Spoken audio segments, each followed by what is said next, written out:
Hello everybody and welcome back to my channel. My name is Amira. My art friend Suzanne and I are doing an art journal swap this year.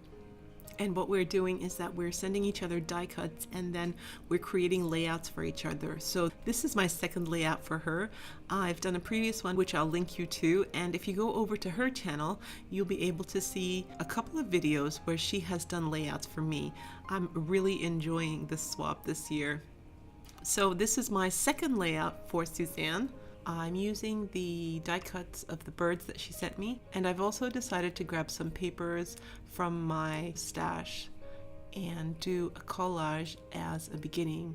And I'm choosing papers that are quite light and that have a little bit of kind of floral, kind of ferny. The colors don't really matter as much. And I'm also interspersing them with book pages. I am using Mod Podge as the adhesive underneath and then one more layer on top, and I'm drying it up really well. After this, I decide to add a little bit of gesso. This mutes the mishmash of colors just a little bit, and they recede into the background and are not so glaring in your face. Sometimes when they're so bold, you don't know where to go from there. So it's just always good to add a light layer. I grab my distress crayons next, and I pretty much use every single color. I start with blue at the top for the sky and green at the bottom, and then put the other colors in between. And I just add a tiny little bit of water to get it going, and it's just so beautiful. You can see how it's such a very, very light layer, and you can see the book pages and the patterns from the pattern paper underneath emerging through the light layer of color. It's really, really beautiful. This is just a tiny little bit of water required. You don't have to make it sopping. It's just enough to get the crayon activated. It's really, really beautiful. I know it looks like they're in blocks, but not to worry about that.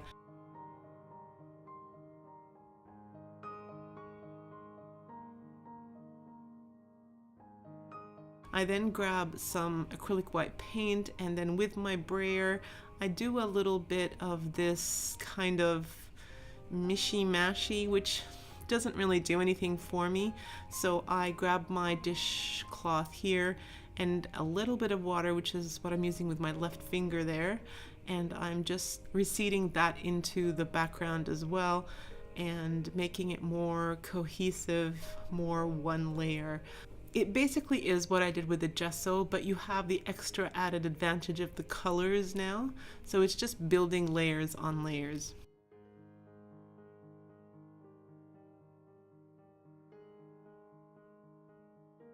I then wonder what I'm going to do. So I'm thinking I've got the background sort of done. The birds are going to be there. Am I going to stamp?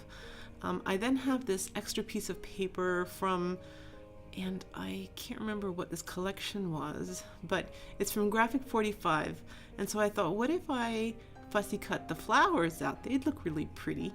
So I do that, and straight away I'm like, yes, this is gorgeous. So I go ahead and fussy cut another one out on the other side, and then I thought, well, how am I going to join the two pieces? So there was a little bit of extra paper which I was able to kind of tear and make it look like it was part of the bottom, and so that fit just so perfectly. I start gluing them down with double-sided tape, and then I finish off the rest of them with PVA glue. Part of that paper also had a quote which says, "Where thou art, that is home," by Emily Dickinson. And I thought, you know what, that is a perfect quote. Let's just go with that. That'll be the quote of this art layout. And I think it's quite funny, Suzanne, because the first layout had something to do with home. I remember it said not every house is a home or something like that, and then this one too now says home. So I don't know, your journal is turning out to be a very special one, Suzanne. All right, so now on to these birds. I have this other strip of paper in my stash, and it has these gorgeous birds, and I think this is Maggie Holmes. So they're like bluebirds and robin redbreasts, and I thought, yeah, let's go with that. So I am just going to go ahead now with my watercolor paints, which are off to the side. I'm going to basically reproduce that type of bird.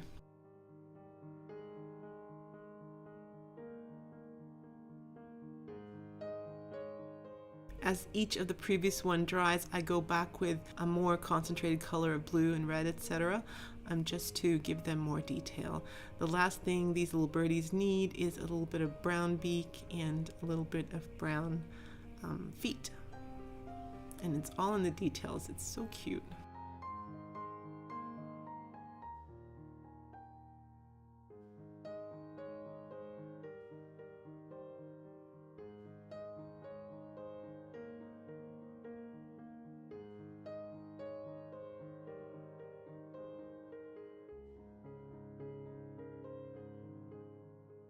So then I decided that I just needed just a little bit more in the background.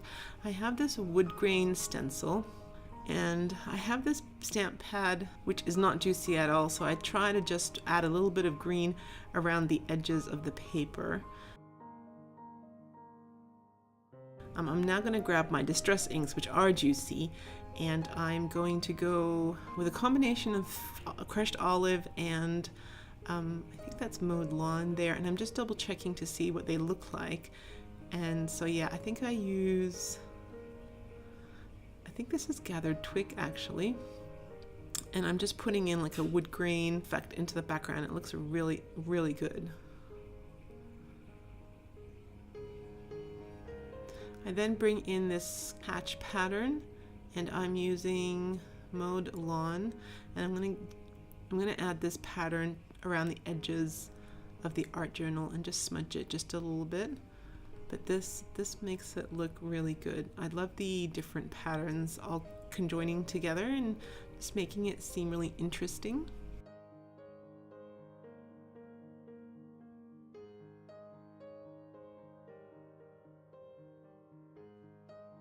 Now I'm going to bring in this stencil. I'm going to make it look like there's just a little bit of vines in the far off distance, and it looks really nice. I add a combination of a little bit of gray and a little bit of crushed olive and a little bit of mowed lawn to each of the different types of leaves here, and the end result is really nice.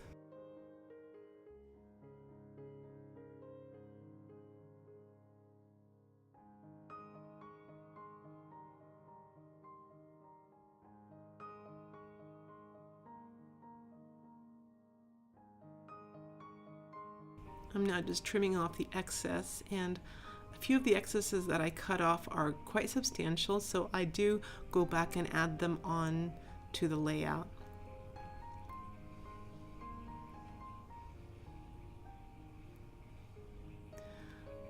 I am coming in now with a script stamp, and I'm just using gathered twigs and adding some stamping to the background.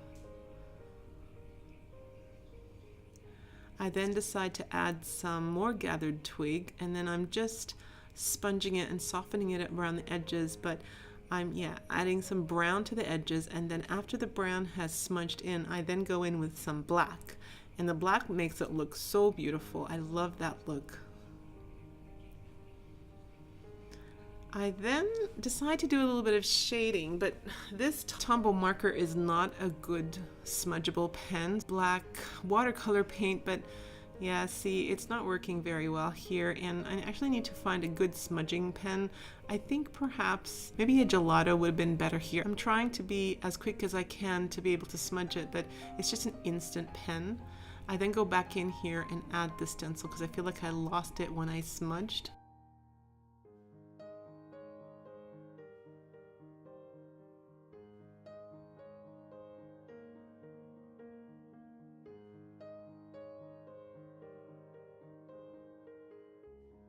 And then I go back to the black watercolor color here, and I just try to smudge the edges there with that. Here's that cut off, and I add a little bit to the left That just looks really nice.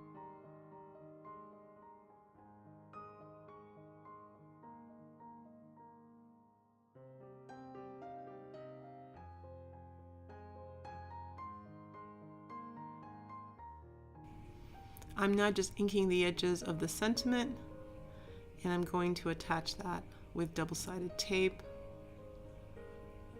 And it's now time to decide what formation I want the birds to go in. But then I realized that the birds look really clean. So I take this script stamp and I stamp all over them, and I also ink the edges. And this way they look more cohesive with the background and not so stark as it was before.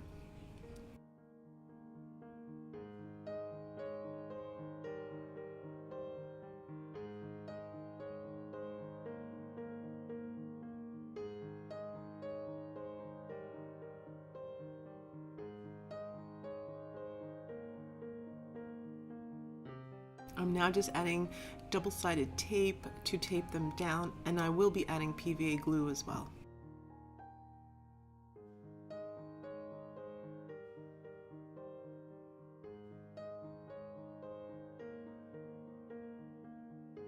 I'm now adding a layer of Mod Podge on top just to seal everything down.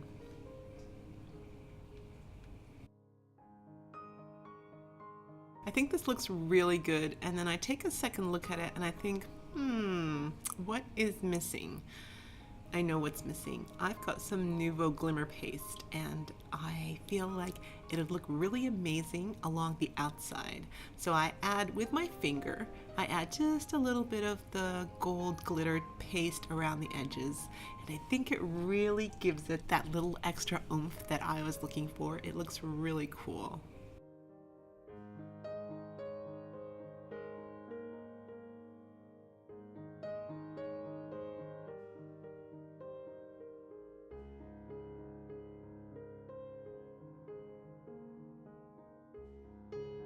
One more thing that was bothering me was their eyes. Their eyes looked really white and really hollow. So I grabbed my Sharpie and I try to put some black eyes, but Sharpies suck on anything that has Mod Podge in it. So I decided to go with black watercolor paint. And at first I start by putting just a dot for their eyes, and then I remember seeing the eyes of our resident Willy Wagtails here in Australia, and they actually look like they're wearing a mask.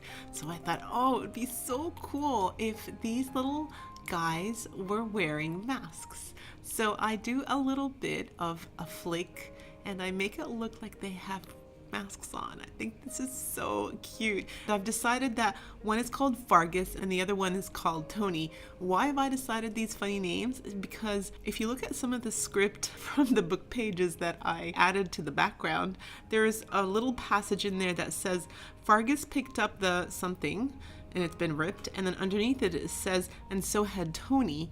So on the left hand side, one is Fargus and one is Tony. I think that's hilarious, and I'll leave the other two on the right hand side to be named by Suzanne. So this is my layout for this art journal swap. I hope you enjoyed it. Please remember to like, comment, and subscribe, and I'll see you in my next video.